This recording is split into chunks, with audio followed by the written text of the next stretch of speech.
Everybody ready? Come on, let's go. The Rick Thorne Show! Let's go! The Rick Thorne Show! Let's go!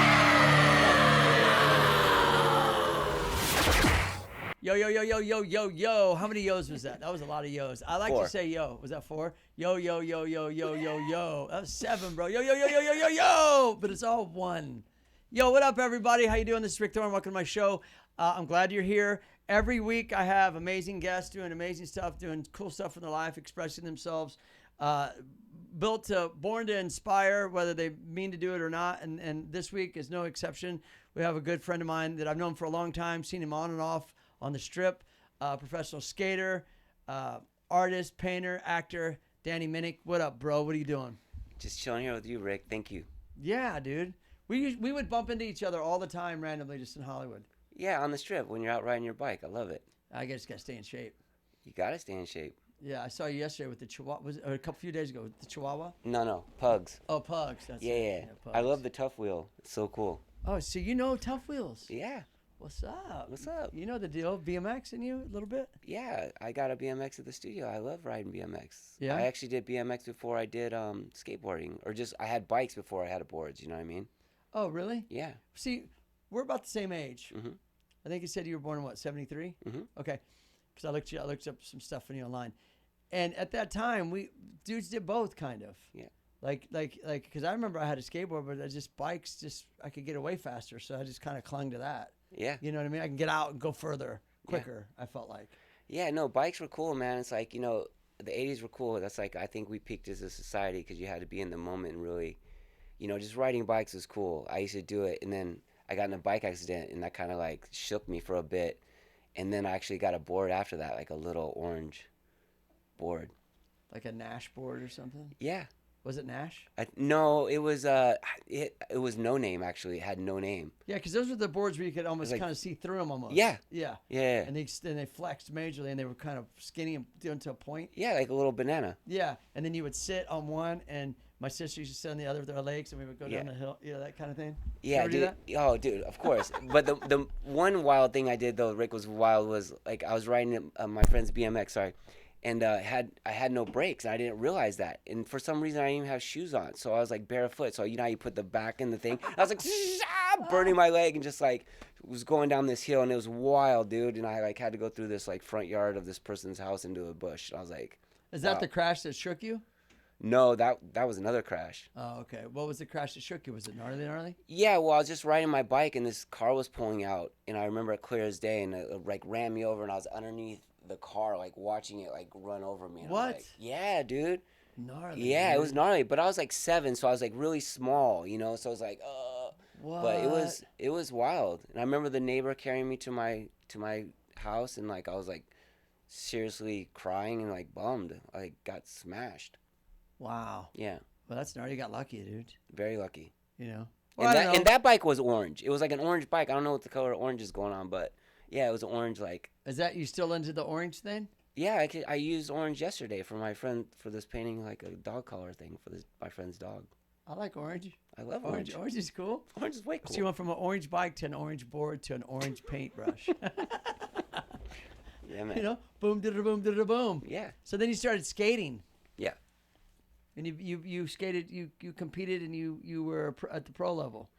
Yeah, I started skateboarding like, you know, like I lived in like outside of Embarcadero first. Like we lived in Seattle, moved down in San Pablo, and then moved back to Seattle. But I remember as a kid, like going through like Embarcadero as like a kid, and like, you know, it was really cool. And then That and to anyone listening, that's a legendary like yeah, skate spot. skate spot. Yeah.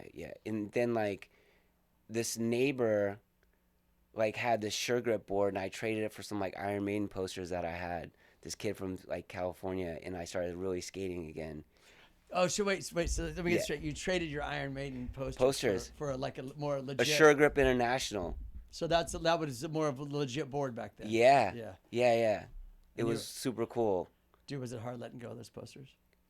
No, because I just like once I started pushing on a board again, I haven't did it since I was like 7. This was like maybe I was like 10 or 11, and I was like, dude, yeah, here, take them. His name was Scott from like California, and like I learned board slides on that, like board slides up this little pond thing back of the school. I used to skate. It was really cool, man. So was that your first like kind of like more kind of like board for tricks and stuff? Because your first board was just a board to stand on. And Yeah, and actually that board got I watched my mom.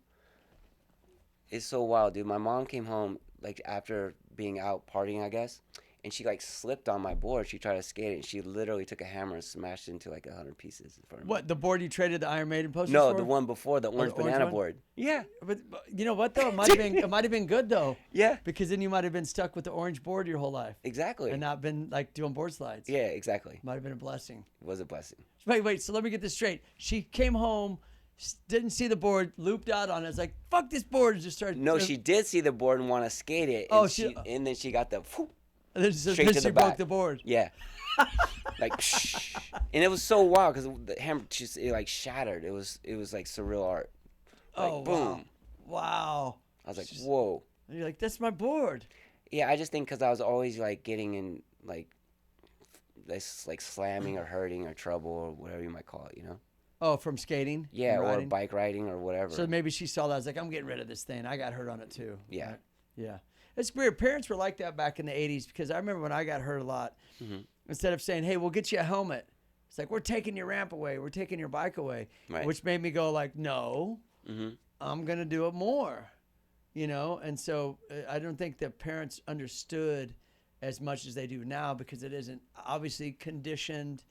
The Olympic sport on TV, X Games, all this. Oh, it's a sport now. Back then, it was just like, you know, what are you doing? And I think parents were more rebellious against it. Now they're more embracing to it. Yeah, because, you know, it's accepted now. I don't think skateboarding, how I grew up skateboarding, was not accepted. Any parking lot, anywhere, schools, anywhere, you just get like people think you're already like causing trouble, or you're damaging, you know, stuff. Yeah. Well, we were the same way with bikes. Yeah. It's funny because when we go to school, it was the stoners and jocks. Right. Same. And then us. Yeah. And so we were the punkers and the bike and skates all kind of knew each other because we were kind of we were at that cusp in the 80s of all this stuff happening. Right. And then later in life, it seems like BMX became about stoners and jocks. And I'm like, wait a second. Everything I fought against, you know what I mean? Yeah. And what am I trying to say? Everything that I fought for now I'm fighting against. Like, you guys all became the stoners and jocks. Right. Industry guys that want to smoke weed, dudes in the Olympics that want to train. Right. Like, those were the dudes that hated us at school. Yeah. It's kind of weird. It is weird. Not all, but I say it jokingly anyways. It's just a No, joke. because like it's interesting you said that because I just like someone emailed the studio like a jock I used to like hang out with, like, you know what I mean, and like 30, I don't know, 40 years, whatever it is, and I was like, that's cool, like, you know, that's the thing about skating or riding bikes or whatever it is. I didn't like really judge people. Okay, if you're a jock, cool, whatever, that's you. Like, I'm just skating. I'm just, you know, Yeah. I'm just out here having fun, like expressing myself. That's it, you right know, there. and that's- Expressing yourself. Yeah. That's all it is. It's art, you know. And some people, like, if they can't identify with it or, you know, understand it, they automatically might assume that it's bad, you know, which is it's not. Yeah. You think that's like that to this day still? No, I think today it's more acceptable because everyone gets to watch it, you know what I mean? But in real time, like on their phone or like whatever. Like with skateboarding and biking, like what, you had Rad and you had like, you know, a couple skate movies that came out. Bones Brigade? Or Yeah. Like, yeah. I mean, like, or movies Gleaming the like Cube. Flash. Gleaming the Cube, yeah, yeah, whatever. yeah. Like, you know, that was it. But now everyone could grab their phone or like, you know, turn on the TV and see it in, you know, all the events they see now. Did you ever get, yeah, you're absolutely right. Did you ever get, and I'm going to tap back in on the expressing thing because that's the whole reason why I even started riding was because of those things, the feeling, the escape to get away from this, to do this thing that felt great. But back in the day, if you were skating like in a parking lot and you guys were doing like, you guys used to see like the hand plants on the ground and all that kind of stuff, right? You're doing your thing, right? Yeah. Did you ever get chased or bullied people at school? What are you doing? Bro, I was skating at Pier 1 Imports on 155th in Aurora in Seattle, and these dudes were so wild. Like, me and my friend, one of my best friends, the Asian kid I grew up skating with, we're skating these curbs, and like filming and stuff like that. And these dudes came back and they had a gap. Wow. Yeah, dude. Gnarly. And I remember clear as day to like running in the subway and be like, hey, dude, can someone call the cops? These guys got a gun. And they were like, get out of here. And I was like, whoa, this is wild. So They're mad at you too. Like, yeah, everyone's mad at you because you're skating a curb. Yeah, and that's wild, bro. And I've had a lot of crazy stories too, similar to that. But what's crazy is I think it's just because we're having fun, and you're not. And we found something that's actually positive and fun. Not that we're better. It's just you could skate too, or you could ride. Yeah, drive a no, bike. that's it. We're having fun, and they're not. And you're not. Yeah. And you're kind of blaming,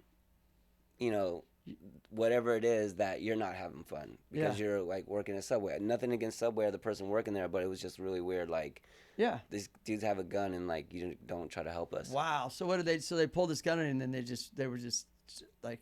Then they sped off. Wow. And we went back and skated again. It's so weird. That's crazy. It's like I guess people are like that when they don't understand something, they want to destroy it. But it's skating though. It's not even like it's like do you really care about that curb? You know what I mean? Like, remember when people used to stand in the way of skaters? That still kind of goes on. Dude, that's still till this day. That's in my head. I'm like, why is this still happening? Why are you not slugging this dude? And they don't. Only a skateboarder. Sorry, I would. Yeah, but no, Rick. Only a skateboarder will understand. It's like there's a ledge there. I'm trying to trick. There's a filmer here. I'm trying to get this. But they specifically walk. But they're unconsciously their situational awareness is so. No, they don't even understand. Not that. I'm saying the security guard thing still is pretty heavy. Oh, dude, the securities are gnarly. But what about not security, but just like a public witness guy that wants to do good and like, stop doing this? And sometimes I see old men grabbing boards and stuff still to this day, and I'm like, what are you trying to accomplish? Do you really care about that ledge, dude? Is that ledge really your prized possession? Like, I don't understand it. Yeah, it's a ledge built by an architect, and the kids are skating it. What is it? It doesn't maintain anything. And if I fall and get hurt, that's on me. That's on them. That's on me. Yeah. So why are you bothered by that? Yeah. It's because your life sucks. Yeah. And you're unhappy with you. Yeah. And like here's these young kids doing something great. I thought it would die down, but sometimes I see these videos. I'm like, it still happens. Dude, it's the same old, same old. It's like, Rick, what's interesting is I got all my tapes digitized. Filming from like '93 to 2003, like all my professional skate friends, whatever it is, and I'm going through those footage and watching certain moments like that, and it's still so there, especially in Seattle, like at Red Square. Like, is Seattle still bad? Yeah, I mean, Red Square, like the University of Washington, cops would arrest you. I mean, I remember like being arrested, like hands on the cop car where it's super sunny outside, hot in the summer, and it's burning my hands, and they don't even like care. Wow. I mean, I'm saying like whatever, just for that moment, but I mean, me alone at that time was very punk attitude. Like, I mean, still, but like, yo, whatever. Like, I'm skating. I don't care. Like, so. What did you get from? Yeah, I hear you. I mean, I think that hopefully things change. I think it's mellowed out a little bit. It was really bad in the '80s, but really bad. But we looked at it as fun. We would use it as our advantage. Mm-hmm. We said, let's get chased by these fools. Yeah. And they never caught us because we were on bikes. It was the best. Yeah. Yeah. We would just taunt them. Oh, I think I got a flat. And they're like, yeah. They speed up to you and you take off. My chain broke. Yeah. And you find out who your real friends are in case they get caught and you don't. Oh yeah, totally. What do you get out of skating when you skated? You said you skated the other day, but when you were skating, like what got you into it? Like, what did you get out of it most? What I got out of it was just the imagination of like being able to have your freedom to express yourself anywhere. It doesn't matter if you're skating a curb or a ramp, whatever, it's kind of the same. And also like the friendships that you have in traveling, like meeting the most surrealist artists that skate, you know what I mean?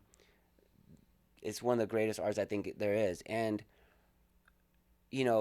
by doing that, you understand from, even a business sense of like, or the culture or anything, like how it evolves, like, for me at least, just watching how you sent, for back then it was like send your video in to get sponsored, then you promote this company and you have loyalty and you're wearing these brands and this is what you're doing, and that's like pretty much your job. That's like, you learn a very good artistic integrity from skateboarding. Mm-hmm. Yeah. Being true to yourself, and being true to everyone around you. And that's awesome that you said that, because I agree with you, and I think skateboarding, even though I never skated, I kind of had the same mentality with bikes because I wasn't always about like what place you got was my value. Even when I competed for 25 years, I never knew that that wasn't my only value, that I was expressing myself amongst all these other things you were part of. And I always looked at skating as being super artistic, kind of ahead of the game. A lot of, like, you could say action sports or whatever, but in a sense because it's so layered, right? And you do a lot of this, you do a lot of the layers in skateboarding. You do the art, you do the filming, you do the skating. These are all these elements that make skateboarding, right? More than just the trick. Yeah, because like when you're part of your essence of who you are is you have to have a video part. So you have to get a friend or someone that gets you to film you and be with you. And then from that, you turn that to your video part, and that's how you like make it. Like that's what the cool thing about skating is, mostly about your video part. It wasn't really about the contest. I mean, contests are cool, but it was mostly about your video part, and your vibe. Yeah, your vibe, and you know, the song that you chose, like the tricks that you were doing, all that, and the like, spots you went to. Yeah. And that's the artistic side that came out of it more. Yeah, for me, like watching people's parts, like when you watch Mark Gonzalez skating in Paris, like whoa, dude, to jazz, this is like whoa. This is wild. It motivates you. Yeah. It's an artistic piece. Yeah. Yeah, and plus the whole, you know how skateboards are is like a canvas of its own. So I would always say like, oh, there's so much artwork involved that you could actually see it. You try to do that on a bike because we have tubing and stuff. It doesn't have the same effect. Yeah, like skateboarding is always evolving because it's like you're painting on the canvases. Yeah, the art of like seeing boards and the colors and the imagery is just so surreal. Yeah. You know, and then you see the videos, and then you know, then you see the mags. Like for me, the first time I seen a mag, I was like at a 7-Eleven. I was like, "Whoa, dude! Dude, awesome! This is like what? Whoa!" And like it was like freezing rain, cold in Seattle, and I like wear shorts and a t-shirt in the freezing cold, and do what I saw in the magazine, and act as if it's sunny outside, but it's brick. You know, 9 months out of the year it rains in Seattle. It's not. It's insanity. It's gloomy. Yeah. Very gloomy. Yeah. So, but these younger kids don't understand that. I don't. Well, maybe they do, but maybe they don't. Is that the magazines were like the friggin' that was your like Bible, let's say, like that was your thing. Like you waited every month to see what was new, and you had to wait for the magazines to come out. Yeah, it was a different era. It's like, dude, it's like, you know, seeing Thrasher. It's like you want to be in Thrasher, you got to go to San Francisco, throw down. And that's what you had to do. Or if you wanted to be in Transworld, you had to go to San Diego and throw down. And then you got in the mags, and that was the whole thing before social media and all that stuff.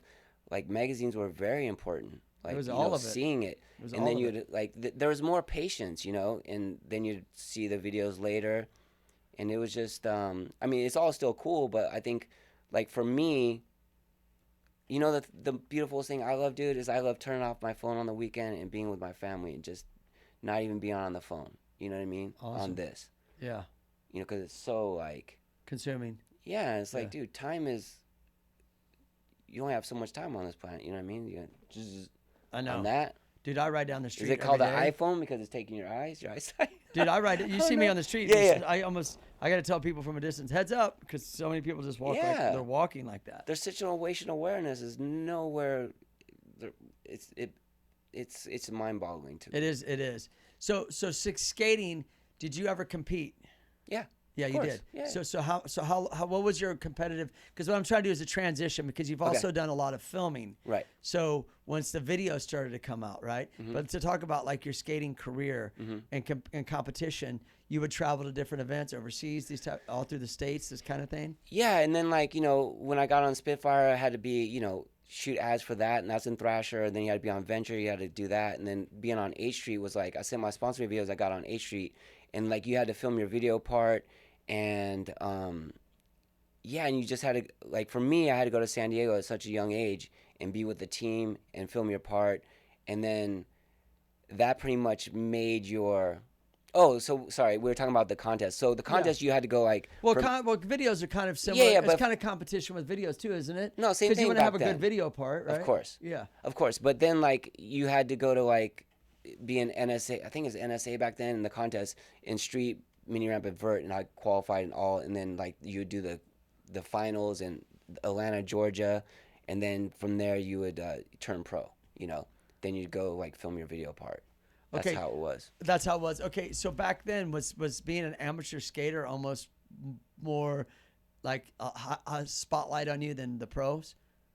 Is it like that with skating? Kind of like aren't top amateurs like? Yeah, because like you're coming up. You're coming up. You're coming up, and everyone at all those contests, everyone that owns any of those companies, from Real to whatever, like, Got eyes to watch it. watching you. Yeah. Everyone sees you doing what you do on either street, mini ramp, or vert. You know.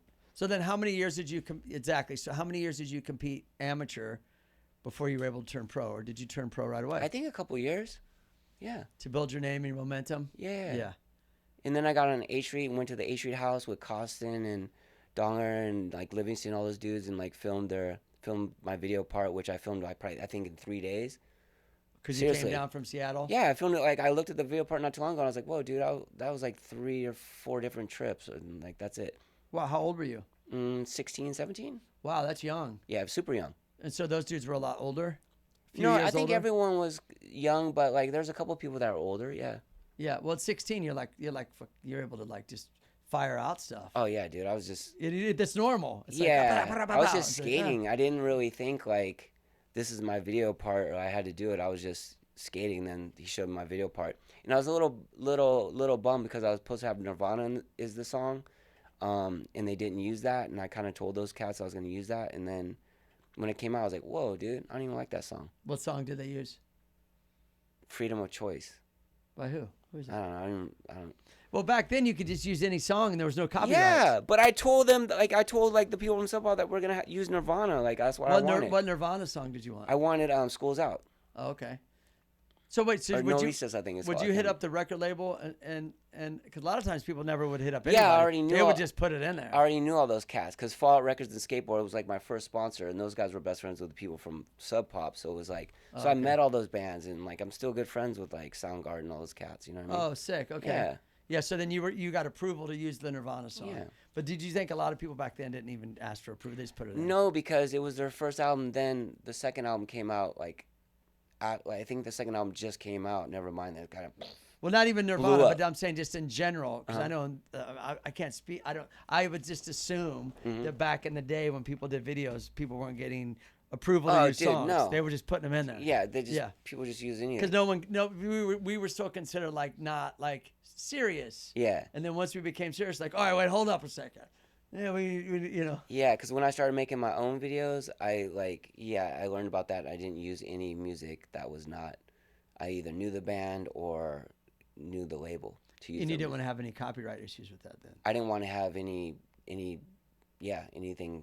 Come back and say, hey, you got to take. Yeah, this and off. disrespectful towards any other artist. I like that. Yeah. Yeah, for sure, absolutely. So when did you start? When did you go from competing? Right? We all kind of run our course with competition, whether it's 5 years, 25 years, whatever. And I went 25 years. That's why I say that. But you and then you go, okay, well, what's next? Did you got into filming next? Yeah, well, or did they kind of go together It kind of went together, Rick, because it was like you had to like film your video part, you know what I mean? And like, so I got a camera, but then when I went to San Diego, you know, and I was good friends with, Donger and like everyone else. Then I started filming. I was the only kid with a camera. So now I'm filming all my pro friends because we're all pros. So I'm like, hey, get this shot, get this shot. Yeah, So yeah. And I was like, whoa. So it wasn't like, it was just, I was just thrown into it kind of, you know what I mean? And at the same time with skating and filming. Yeah. And you always want the best for everyone. And it's like, dude, your friend's breaking off and no one has a camera. Like there was not many people even documentaries. So I just did that constantly and filmed and then just, then started filming for Thrasher and like 401 and Transworld and all these cool people. And then like the gentleman who started Plan B or started A Street and Plan B, Mike Trinansky, who made all the iconic videos, passed away in '94. And I thought it would be a good, thing to do would be film all the skaters he filmed and made successful artists and put it in one video called Brotherly Love and dedicated to MT. And I did that in '95. Oh, wow. Yeah, we started with like Paterka, D-Way, Reeves. I mean, all kinds of cool people in it. Wow, that's cool, man. Yeah. So then you were able, that's really cool. So you were doing them both at the same time. Because the reason I ask is, so some dudes, they start riding and then they become photographers, or they ride and they never might have been like that competitive, but then they lean more towards filming, Or you know what I mean? Yeah. I'm sure it's the same with skating. Like someone skates, but Yeah. they became an editor instead, that kind of thing. But you were just kind of doing both at the same time. Yeah, because that's what we were talking about earlier. Like skateboarding, like just from skateboarding, you could do anything. All beautiful things evolve. So like from biking, you know what I mean, to taking photos or filming or hosting or whatever it can be. You just, you keep doing it. Yeah, and you do. And I wish back when I look back in time, I wish that BMXers would have had that attitude more about filming. And right. We did. And Right. Sorry about this. No, that's cool. And we didn't because no one could afford a camera. Right. You know what I mean? And nobody had that. It didn't have that. Well, the problem with bike riding was, not problem, but what I saw is that everything was about a contest result because we kind of stemmed from the race mentality. Right. But what's funny is when we would go to race, we would be doing tricks in the parking lot. Be sick to film that, dude. And then people were like, "What are you doing? This is race." We're like, we didn't want to be racers. Right. We wanted to have our own identity, and so did skating ever have that problem of having an identity? Did it ever go from like the freestyle flat? Like, I don't know what you call it. What do you call it? Freestyle flatland skating? What is that called? Freestyle. Like what Mullen does. Yeah, and stuff. Rodney. I mean, that's pretty much modern day street skating. Like, But was there ever a conflict when people started skating transition? Like, hey, dude, you're this, or was it just all kind of one thing? no, it's all kind of one thing. And like, to go back to talk about Mike Chernansky. Mike Chernansky is the one that put Rodney back on the. Well, he didn't put him on the board, but filmed the street part for Plan B, and that's what broke all barriers for like street skating where it is today. Oh, from what Rodney did. Yeah, and MT got with him and like specifically filmed the most gnarliest parts after 8th Street. And so then people started taking his tricks and putting it into the street. Yeah, exactly. What was a big one From for Rodney? Like who invented a kickflip? I mean, dude, Did Rodney invent that? maybe, I don't know exactly. I mean, he invented. He was doing like a lot of flip of. tricks and stuff, right? And people were like, "Dude, we can do that Yeah. on the street." Dude does like, he's in surreal Yeah. skater. I don't know. That's what I'm asking. Yeah, You no. know, I'm just thinking. You know what I mean? Because like he did. I mean, the dark slides and stuff that Gons like did, but then he did on the flat and all that, and just, I mean, yeah, it's wild, man. Well, it's evolution. It's going to go from one to the next to the next. Exactly. And I just think with what I was saying with BMX is that it was very this or that. Right. And that was race, which was like who gets first is the win. And we're over here going, no, we're just like expressing ourselves. Right. Even though we raced. So, and then it eventually broke off. So like when Rad came out, I've said this before. I love Rad. I love it, but as a freestyler, I was like, dude, that's the mentality we're trying to break away from. Right. What place did you get? What factory does you ride for? Right. And we're like, no, dude, we're just jamming. We're trying to do like wheelies and like spins and we wanted to be that rather than like your only value was like this placing. Yeah. So You know what I'm saying? That's because BMX had that division. It just did. No, I can. Not that we hated racers, we just wanted to have our own identity. No, but I can identify with that because I mean your contests weren't really the thing. You know what I mean? It was like your video parts were the most thing to For skating. Yeah, for skating. Is it still that way today, you think? I don't know. Because I mean back then it was like you had to wait for the video to come out. Like everything's so fast on social media and contests and like I don't really. Yeah. I'm not really too aware of it. I mean, I think it's. I don't know. I don't really I mean, know. contests are still pretty big, but Yeah, of course. And dude, the price. Oh yeah, it's the amazing. level gets pushed for because you have money and opportunity, so your level's gonna go like trick wise. Yeah. I mean, it's just nature of the beast, right? And the tricks they're doing are amazing. Yeah. Like amazing. But then you got like the street league and stuff. They kind of keep their own little thing going on. Right. They kind Not of little, but big. Yeah, Like yeah. they created their own. Like that's what I like about skateboarders. Right. Is skateboarders create things for skateboarders, and they've always held on. At least I don't know. I'm from the outside, Right. Just from my assumption, it seems like you guys hang on to this root of this artistic base of like what the root of skating is about. Like you have your different pockets of skaters, but you guys all skate. You may not all agree or dress the same or this or whatever. And that's just what it looks like. Right. That like skaters create things for skaters based off of this artistic expression. That's just what it feels like. Yeah, artistic integrity. And that's what we were trying to do is riding and not be thrown like with racers. Not that I had anything against it, but like, no, we're not. This is a different mindset Right. than that. Yeah. If that And to makes go sense. back, no, and to go back too, when you say like you wish you would have filmed like doing freestyle and stuff in the parking lot would have been cool too. And then back then, dude, tapes were expensive. Like just buying tapes. You know what I mean? Like, Dude, if you had the cameras were this big. If you no, they're like this big. yeah, if you had a VHS camera, you were You got like a boombox. rich. Yeah, Like, yeah. because we were like, we can't afford that. You know, Right. like we didn't even have a camera. Right. But we didn't. But we probably could have got it.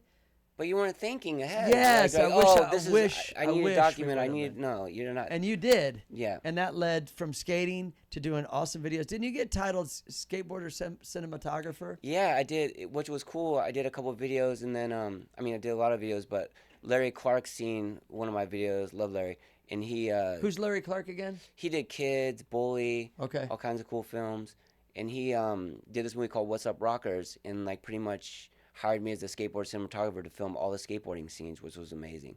And then from that, I got another movie called Dirty with Cuba Gooding Jr. and filmed all those skate scenes. Got the skate mafia cats in it. It was really cool. Wow. Yeah, and just from like watching films, I was like, I want to be a cinematographer. I want to be like Conrad Hall. I want to do this. I want to do that. You know, those things really came true. And being on set and filming with people was surreal, dude. Yeah. You know, it was. You know, I didn't go to school for cinematography. You learned it from skating. I didn't make it past the 10th grade. You know. You did it. No. You dropped out at 10th grade. Yeah. Wow. Yeah. And you never went back to get GED. You just said, nah, I'm good. No, I'm good. Yeah. Yeah, because I just started making skate films and just, you know, And being sponsored and and being like, this is what I'm sponsored gonna do. and all that Yeah. stuff took care of me. Awesome. Yeah, Awesome. Well, it worked out. did work out. So then you went from skating to the videos. Mhm. And was there a point where the videos kind of took over the skating? Yeah, because I was getting, you know, my dear friend like Chad Musk would say, D, can you film my video part? I want you to do this video part. So I filmed his whole video part. I started like filming people's like specific video parts. And then the videos were doing really good, you know? Like, And they'll be like, who filmed this? You'd be like, well, Danny did. yeah, yeah. Yeah. And then Yeah. you're starting to build the name in that. Mm-hmm. Dude, shout out to Muska, by the way. I Love Muska. Chad. Chad's the best. Dude, he's killing He's it. the best. He's killing it. He's such a cool dude. Dude, he's the best. Yeah, I see his Instagram and all that. The way that he presents his products and films them, and that's just art right there. Yeah. That post is like art, you know? Yeah, dude. Chad's like, dude, he's like Rick Owens, dude. Those dudes are on some other stuff. So did you guys, were you ever on the same team together? Or obviously you skated Oh, together. yeah, a lot. Ghetto Child, his wheel company. I was on there. you Chad were? gave me an ad. Yeah. Oh, that's cool. Yeah, that was with Sheffy, Penny, and Chad. Wow. Okay, Yeah. cool. So you guys skated a lot. Yeah, all the time. All the time. Okay, cool. Yeah. Yeah, because he's originally from, where's he originally from? Ohio. Ohio, that's right. Yeah. And that's where he but he's a moved back to. nomad, you know? Yeah. Yeah. They just got a skate park I saw on his thing that approved for his city. Yeah, that's what he got out there for. I mean, or just people. It's cool. Yeah, well, I mean, sure, he played a big part of it too. Yeah. Yeah. And that's what I mean about skating, because bikers would be like, we don't have, and me too, and I'm guilty of it. And I'll Right. tell you right now, I am. Like, oh, we don't have this, and then we would see the skaters go to the city council and go to the, I mean, I'm not shitting on my sport. I'm not shitting Right. on anything about who I am or what my sport's about or anything. I'm just saying the unity has grown a lot in BMX. But for a while there, it didn't feel like it had that. Right. And it was almost like, because the slices of the pie are thinner. There was less money circulating, less products sold, all kinds of stuff. So it creates a different kind of cutthroat mentality. Right. But when I would see like, oh, let's get these skate parks going, you know, that's because the skaters came together.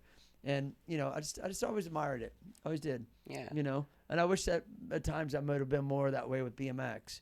And maybe my own ego was getting in the way, you know, sometimes. Right. Does that make sense? Yeah, no, it does make sense. I mean, dude, I got a BMX bike at my studio. I love riding my bike around, dude. Yeah. It's so good for you. It It's is. strengthening. It's like perception. You're out and about. You know, it's great. Like, and what's interesting is like I just got it too, and then like I kind of did like I thought about like all the bike thieves in the planet who's like I got like so many of my bikes stolen. But as a kid, I stole a couple of bikes too, and I got probably a print for that. And I kind of did a painting about that. You know what I mean? It's kind of cool. No, that is The cool. bike thieves, That is cool. Man, the bike thief? Is that thieves, Oh, the bike because thieves? there's more than one. Oh, yeah, there's a lot of them. I had one bike stolen, dude, and I remember it, and it was like devastated me. Dude, you're like crushed. And you I- come I- out. And it's funny, as you would think me, I never stole a bike. I never stole a bike because I knew what the fuck that felt like, and I was like, dude. Yeah. Like, I was so, like, my world was over. I had a hutch. It was brand new. I was dumb, though. Dude, I had a sick red line. It got taken. I was like, dude, so bummed. What's the easiest thing to steal? You just get on it and ride off. Yeah, because you're not thinking someone's going to steal it. And you don't have locks. And even, like, later on in life, like, I've had, like, so many, like, cool bikes in L.A. and New York, nice bikes, like, and I just never lock them. Yeah. And I even have the lock, and I just never locked them. They got stolen. So I'm like, oh well, Yeah. it's all good. It's all Person good. must have needed it. Keep it moving. Keep it moving. And we're gonna keep moving right now. So Okay. you went from skating to filming. When did you get involved with acting? Acting, I got involved to a dear friend of mine, rest in peace, Harold Hunter, would always say to me, "Yo, Dan, you should become an actor, yo." And he was like, Harold was cool. Yeah, Harold was great. And yeah, miss that dude. Talk about a rude awakening. Yeah. Great dude. So then, because was that after he was in Kids? yeah. Okay. Oh yeah. So he's yeah, like, yeah. dude, acting's a bomb. You should get involved. 'Cause he Yeah. had some experience with it. Yeah, Right? Harold was cool, man. I went on a couple auditions with him when he came out to LA, and I was like, and then I remember the only kind of actor I really knew was Scotty Conn, So Scotty put me in this little movie, and I was like, yo, I want to study, because at that moment I was like, I want to know, like, okay, Al Pacino, who did he study with? He studied with Strasberg. Okay, great. Robert Duvall, who he studied with? Steve McQueen, Meisner. Okay, great. Are these some of your favorites? Yeah. So I'd see who my favorites are, or who studied with Stella or whatever. And I kind of like researched all that. And then I was like looking around LA, and Scotty sent me this one Meisner teacher. I kind of went there and sat in. I was like, oh, that's okay. And then I found this dude, William Alderson, who like studied with Sandy and taught like Louise Guzman, Allison Chaney, Dylan McDermott, like great actors. I was like, I love their work. And I studied with him for like, dude, years. But I just remember like going into that, making that transition, dude. It's like, first of all, I got super, when Harold passed, I started to get into recovery, and I got sober and stuff. And I kind of like went into straight to that, dude. And it was Wait. Let me get that. So you were did Harold's thing make you want to drink and party more, or were you already kind of in that? No, it made me want to get sober because he died of a cocaine overdose. Right. It was brutal, bro. I know. But prior to that, you were partying a lot. Oh yeah, every day, all day. Okay. And that was like, oh my gosh, I should stop doing this now. Yeah, you should stop. I understand. There's no need for this anymore. Yeah. Yeah. So then I went into studying with this dude, and it was difficult, dude. It was so difficult because, for one, getting your mind back, you know what I mean, and remembering things. I mean, remembering like mad words, like to be or not to be. That is a question whether this, it's just like words, and have your mind and be like that. So I kind of pretty much did that for like I think I stayed with Bill for like 8 years. Wow. Yeah. And then I remember I was doing some sensory work. It's called sensory work. That's the method on stage. He's like, Danny, you can't do that stuff in here because it's a Meisner class. And then I went and auditioned for the Actors Studio. And then I got in the Actors Studio. I became a member. And I love to work on the stage in New York and LA. The greatest thing about acting is like the key to acting is not acting, but the things that from your well you get to use on stage. No one knows what you're using. You could be using a difficult day walking through the snow or whatever it might be as your work. That's what they call it, your work. Right. Because it was. You mean like paralleling an emotion kind of thing? Yeah, in or a sense, like you're acting in this scene, but really it's this something that happened to your life over here, and they don't know that. Yeah, they just know the scene. Yeah, you could use something out of your real life, like Strasberg teaches, or you could use something out of your imagination, what Sandy teaches. I remember. Which do you like better? Both. Yeah. It depends on what the day is. Yeah. I don't. It depends. Or the on, character maybe too.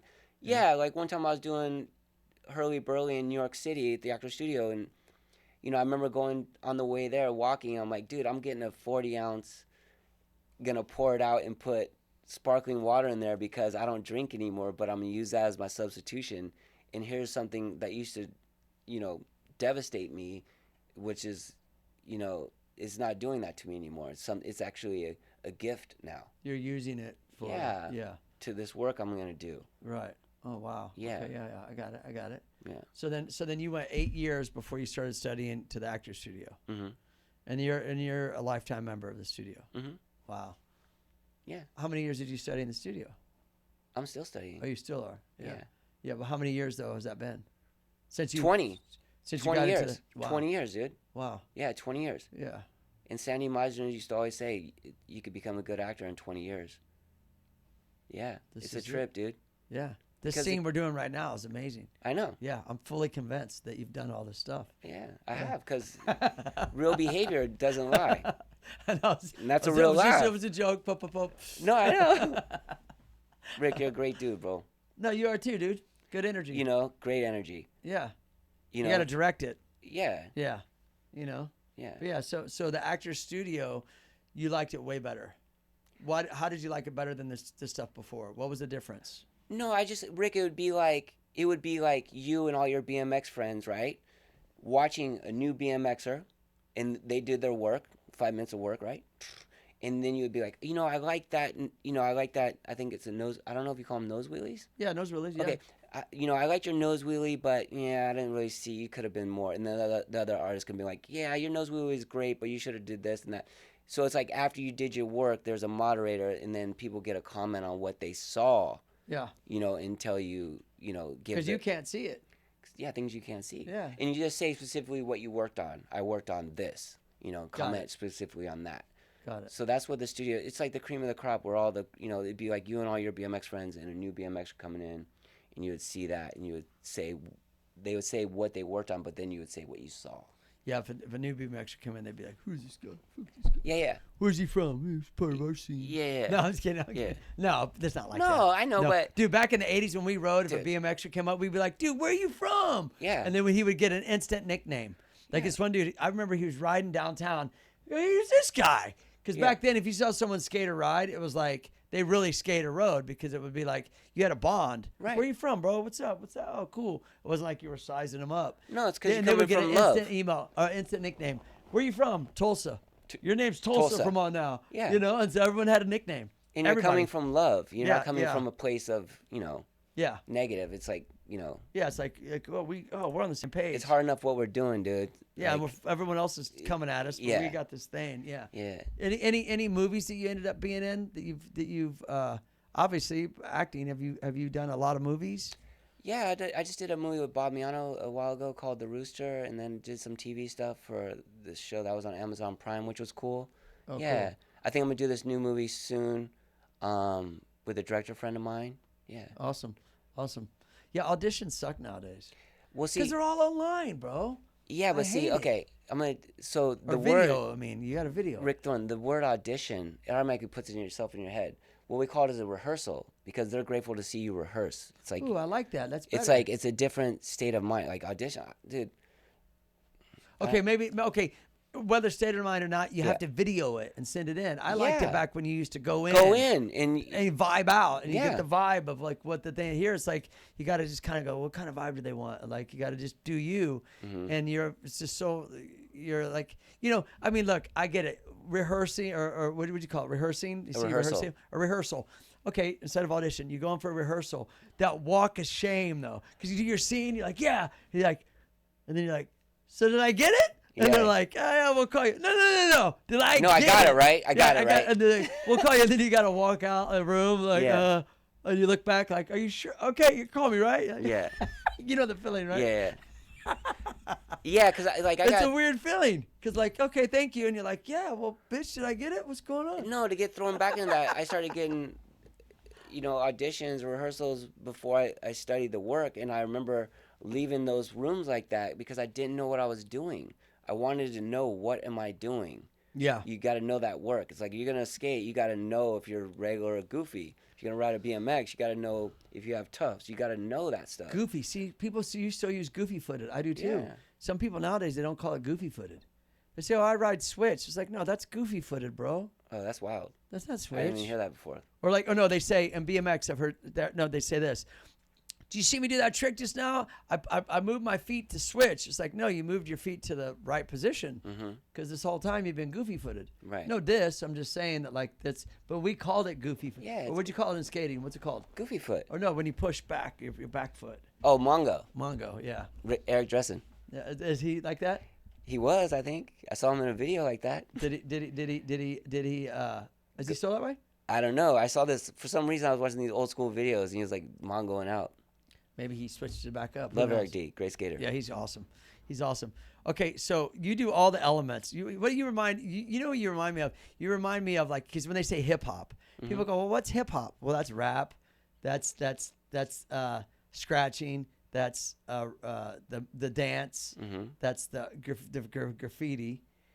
you do all the elements of skateboarding. You skated, you competed, you did cinematography, you did videos, you acted, which led to your painting career, which is where you're at right now. Yeah. Even though you do all the other stuff probably still, but is your main thing mostly the art, or is it everything still?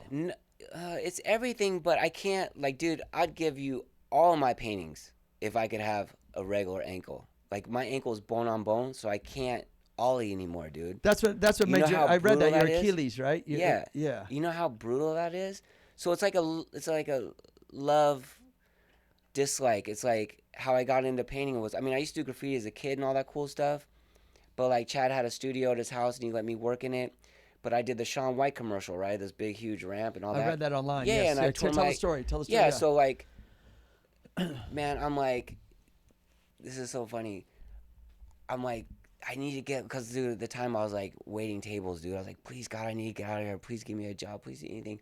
And like, wait. Hold that thought. So you went from skating being sponsored back to waiting tables. yeah. Yeah, and that's a hard one. That's a hard one. Dude, you want to talk about humility? That's a hard one to suck You want to talk in. about humility, dude? Yeah. Like, but all I did was to every person I waited tables on, I treat them like as if I'm waiting on my mom. You know what I mean? Just like, and dude, people tipped me very well. Yeah. But lifestyle the lifestyle's a lot different. Dude, it was brutal. Yeah, it's tough. And working in a bar and being sober? It was like all of you've it. been through a lot. I never knew this about you. Yeah, Okay. no. So anyway, so like I'm doing this Shaun White commercial. Dude, I got his wig on. I mean, the wig, that like all this jewelry. He wears tighter clothes than me. This big mega ramp. And dude, he's regular. I'm goofy. So I have to drop in and switch. And I'm like, oh wow, man, I haven't skated big ramps in a while. Were they really strict on that part? Yeah. Yeah, because you were stunt doubling them. Yeah. Oh, okay. So like I dropped in regular a couple times, then I dropped in switch, all good. But at the very end, they didn't tell me like they'd taken the ramp apart, and I like tore my Achilles, couldn't skate for 2 years, started painting, and then like I could be able to skate again after a couple years, which was great. But then like I was doing a mural, a wall, and I fell off a ladder, like a 10-foot ladder, fell on my ankle, and like it just hasn't been the same, dude. And it's like bone on bone. Which one is it? My left. So let me ask you this: when you tore your Achilles, did it just go limp? I mean, to tear that, it's like you can't even walk after that. No, I couldn't walk for like almost a year. Like I had this big boot and crutches, and like it was brutal. And I was up at my friend's house just painting. Like so you're waiting tables. Going, I need to get this commercial. I need to get some money. I need to, and then it kind of like in a roundabout way. Hate to sound so blunt when I say this, but kind of like really ended your whole kind of like skate thing, right? Is that what happened? Yeah. So then you had to go in to find something else to express yourself, which led to the painting. Then I started painting. Kind of makes sense. Yeah. But still, that's hard. That sucks. Yeah, it sucks. I feel bad for you, bro. No, you shouldn't feel bad. No, for me. I don't feel bad, but I'm just saying, like, I ride every day, and I'm just thinking some days where I'm like, well, I'm 56. Like, there's gonna come a point in time. I'm like, no, I'm gonna ride. I'm gonna keep riding now. And so if that's taken away, that's a tough one. Dude, it's difficult. Like I skated yesterday for a little bit. And I slammed so hard, and I was like, because I can't ollie. You know, I'm watching all these people just to ollie up a curb. I can't do it anymore because my ankle doesn't work. Wow. It's very difficult. Dude, that sucks. It does suck. You said you skated the other day, though. Yeah, I just skated yesterday. Yeah, yesterday. Okay. Yeah, I was just carving around. I could just manual whatever.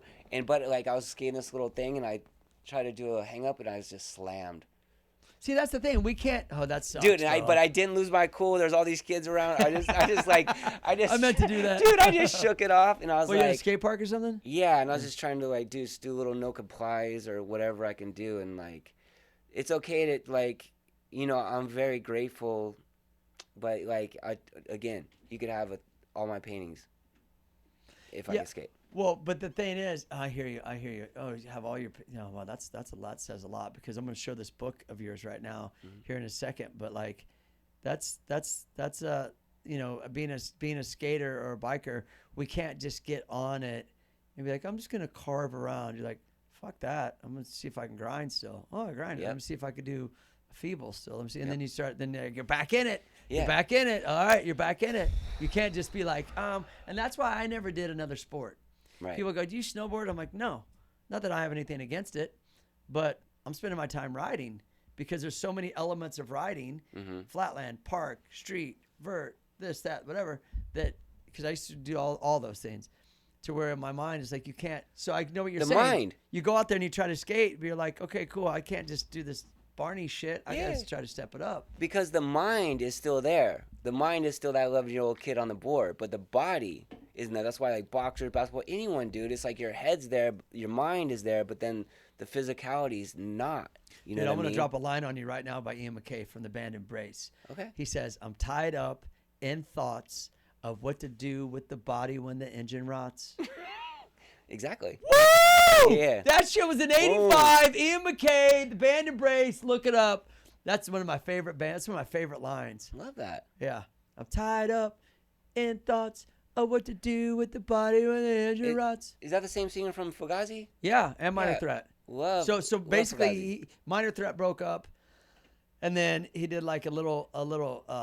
He did a band called Embrace, which is kind of like flew under the radar for a lot of people. Not the hardcores or whatever, but like it's not really known as like Minor Threat and Fugazi as much. And Right. Embrace was like a big turning point, I think, that led to Fugazi. Right. So if anyone out there, check out Discord Records. Embrace. I'm gonna check it out because I didn't. Dude, it's if gonna you put it love on my Ian phone. McKay's voice and his he's more like not emo because they would say, oh, he's emo rock or whatever Mm-hmm. or emo punk. It's not. He's just, I grew up as a punker that wanted a better way. Right. I was a guy that's like, not like, oh, screw Reagan and I'm gonna get drunk and I'm gonna thrash something. No, I was like, dude, I got to be a better person. Right. And that's why I liked Ian McKay. So, anyways, to go on this rant about him. No, that's great Yeah, because that has nothing. That's not your side of the street. That has nothing to do with us. People are gonna do those things in the world. That's dude. That's. But you know what I mean? Like, you're yeah. punk. You listen to punk. It's like, yeah, I'm not complaining about Ronald Reagan Right. in the 80s. It Right. just wasn't my thing. Same. Do whatever you want. That's cool. But I'm gonna go skate. Yeah, I'm going to, like, find something that kind of, like, tap into, like, what I'm trying to Right. find about me, Right. as a human. Yeah. That makes sense. Are you reading any cool books besides that book? But I'm just saying books in general right now. No, I'm not. Can you suggest some that are cool? Sounds like you're going to drop it on me. No. What I was reading right now is strong father, strong daughters. This is book. Oh, I Yeah. know that book. Yeah, this cat I just ran the other day told me about that, and like I have a daughter, I have two, so I'm just like reading it. How old are they? 18 years old and 18 months old. Oh, well, that's a big gap. Big gap. Yeah. Yeah, Oh, you're doing it all over again. I love it. It's the healing process. Yeah, I know. I wish I had more kids. I had two. Yeah. But they're both. my She's daughter- already like grabbing a board and all that. 'Cause it's like Muska sent these small boards, so she's kind of like grabbing that. So that's like, I'm like, yeah, skate. Yeah, I hear you. So wait, so you're reading this book. What's it called? I know it's Strong fathers, strong daughters. So have you learned? Well, it's probably it's probably easier. It's this doctor talking about like her point of view from ear hustling, listening to her dad, talking about her going to school. It's a daughter's point of view on her dad, which is very anyone that has a daughter who's a dad, I love it. I do too, and it's important. It's very important. For the man to be there, and I was always there for my daughter, Right. And so we have such a strong. I remember my daughter going, "Hey, I hope you like my boyfriend, because it means a lot to me that you get his approval." And even Right. though I wasn't like, but she found her boyfriend now, super cool dude. Mm-hmm.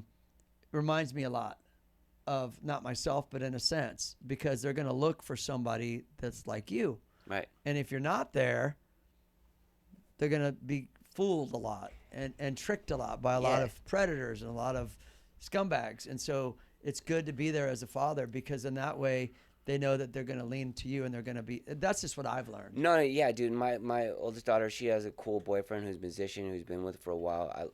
He's super cool. Josh, he's like I sent him a guitar from this guitar company I own. Like, he's sick with it, dude. That's cool. And I'm like, so you know what I'm saying? yeah, You get dude, it. 100%. Yeah. Listen, we're gonna I want to get to your book. We're gonna shift gears. And by the Okay. way, anyone out there, if you have kids, enjoy the ride, because it goes by so fast. That's what it says in there too. That's like the first thing in the book that says that. Rick, you're the best. Oh, is that what it says? Yes. Dude, they stole my shit. This I know, dude. Yeah. You got to get her. Look at this. I got this when I went to your exhibit at where was it? I was on Melrose. Max Field. That's it. Look at this. Look at this. See that? Yeah. Dude, your style has been, I just opened up the first page. It's kind of like that one's kind of big. Oh yeah, the missing vase. What's that called? Well, the big one's called the missing vase. Yeah, that's really cool because It's hard to, I didn't know I would open it up to the one that folded out. Yeah, that's But it. your style is Thank you. compared a lot to, how do you say his name? Oh, Jean-Michel? Yeah. Oh, yeah. That's a And great. Pollock, too? I Yeah, saw that. that's a great compliment. Those guys' color patterns are surreal, dude. But you're considered like a neo. Expressionism. Like, yeah. What And is talk that? about growing up in the 80s. That's like all the colors that we grew up seeing in the 80s. Dude, look at your style. Sick, bro. Yeah, I did that for a Star Wars. Yeah, I could see R2D2 down there. Yeah, The CP3O. May the Force be with you. I donated that to a charity for them. Didn't you do a painting that's in London somewhere, and you did it as a skater with Banksy influence or something Yeah, like that? it's at the Barbican. It's my skater's giving Jean-Michel the crown, and the board. Yeah, it's the last second I put that there. Yeah, And that's in like the Barbican behind Plexi. Yeah, next to Oh. Banksy. Yeah, wow, next to Banksy. Yeah. Oh wow. Have you ever met him? No one's ever met him, have they? I think so. Is he a ninja? Banksy. He loves the pubs. What's that mean? The pubs are like bars. Oh, he loves. Oh, so people know who he is. Yeah, of course. He's from. Yeah, I mean, whatever. Yeah, Nowadays, yeah, in the beginning, they I don't might know who he is. Did you ever see Exit through the gift shop? Yeah, I love it. So do you think? Let me ask you this real quick. Do you think they were behind that to show people how like they could be influenced by art? Yeah, and that dude Terry, he's cool, man. Like the reason. I'm not dissing. I'm just saying. No, me neither. Yeah. The reason everyone loved Terry is because he had the key to all those buildings where he could go on the roofs. A lot of people don't know that.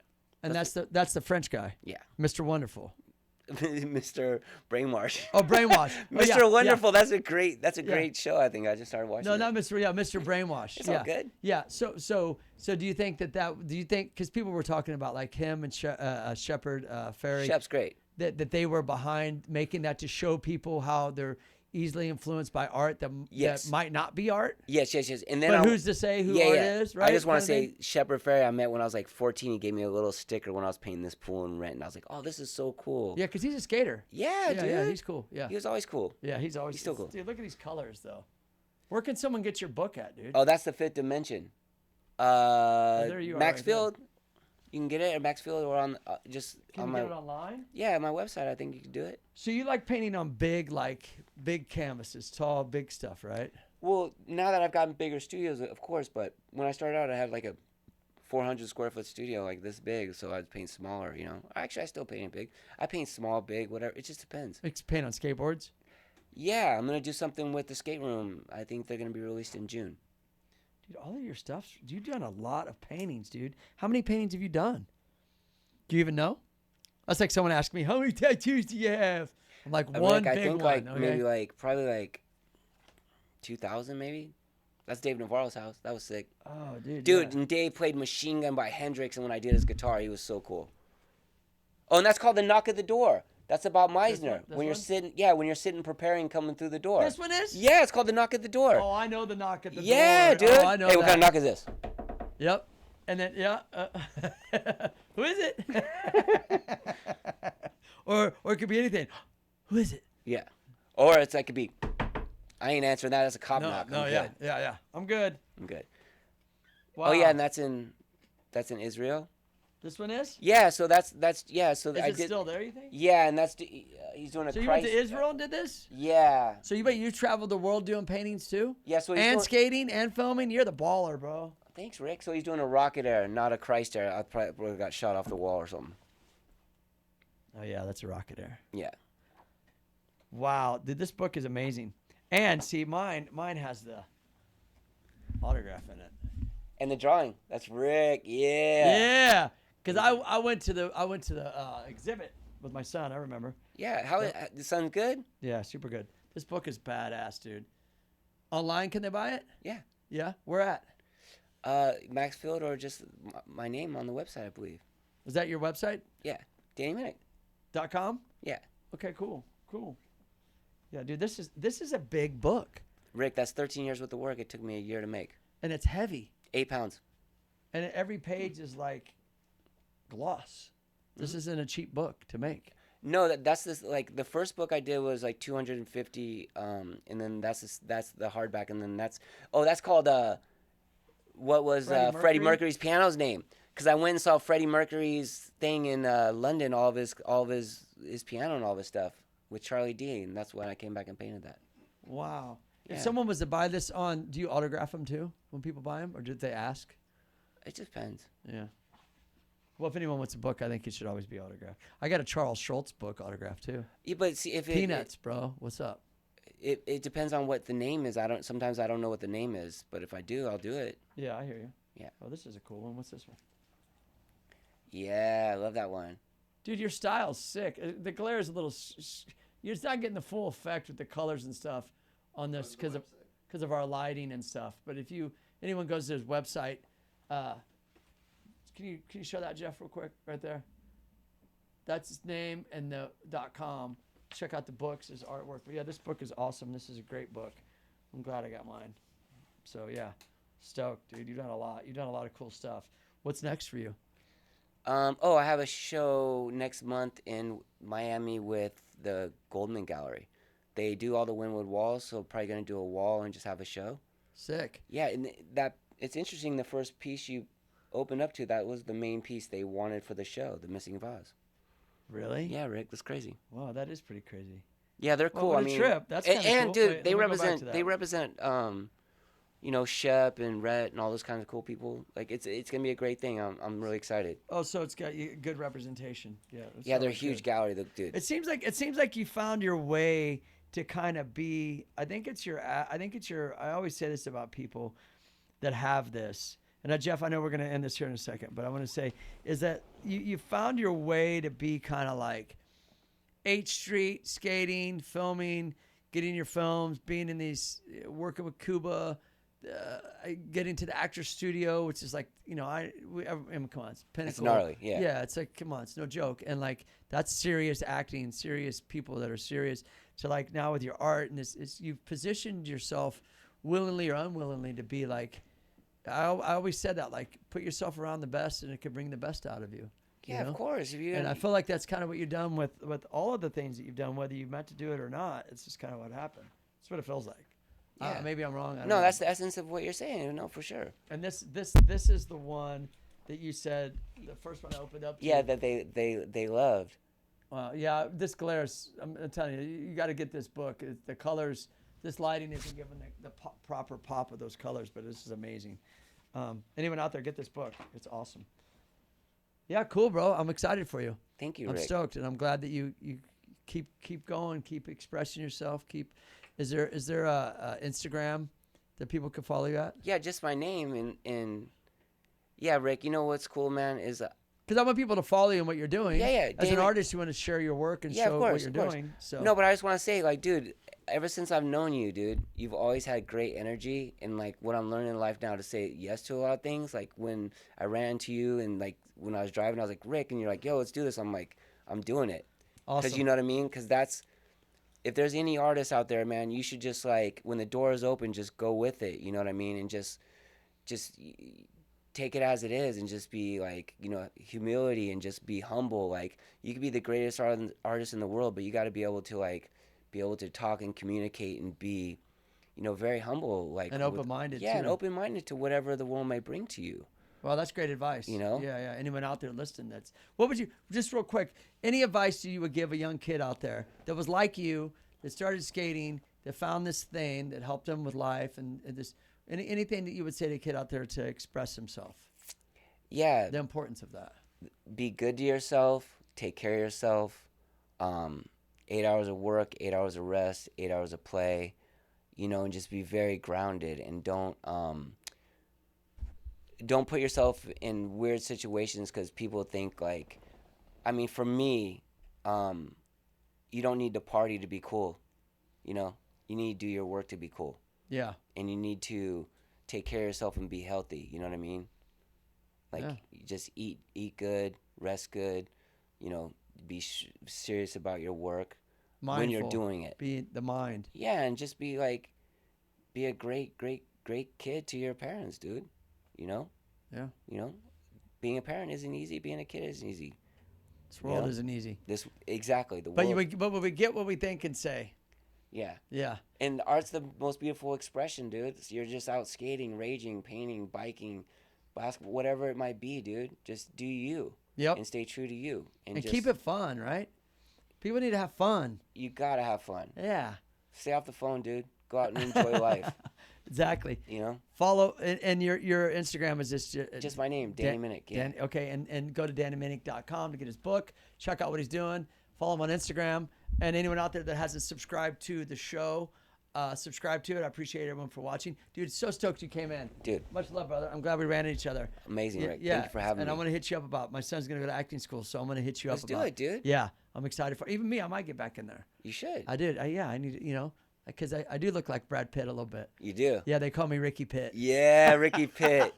Come on, dude. What are you gonna do? Formula 2? Yeah, the movie? that or Howie Mandel. That's fucked up, dude. That's fucked up. Dude, stop. All right, everyone. Thanks a lot for watching. Get inspired. Do something with your life and stay rad. Yeah. Everybody ready? Come on, let's go.